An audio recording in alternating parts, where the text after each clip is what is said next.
Состояние сыктывкарца Дмитрия Чемалина, который во время праздничного фейерверка в честь ВМФ получил тяжелую осколочную травму головы, стабильно. Морпех, который находился в служебной командировке, по-прежнему в госпитале Североморска. Доступ к нему открыт только для мамы Надежды Тарабукиной.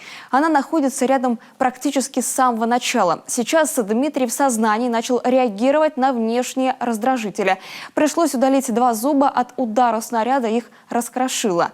За друга и брата активно переживают его сослуживцы. Вот один из таких приветов. Мы желаем тебе крепкого здоровья и скорейшего выздоровления. Димон, держись.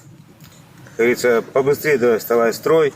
Мы тут все за тебя держим кулачки. Душу рвем за тебя, переживаем, как у тебя, что. Верим в тебя, верим в твои силы, в твое мужество и стойкость. Не просто так ты носишь гордое звание морского пехотинца. Известно, что по факту инцидента проверку проводит Северный флот, но о ее результатах ничего пока не известно. Мы будем следить за тем, как развивается эта история.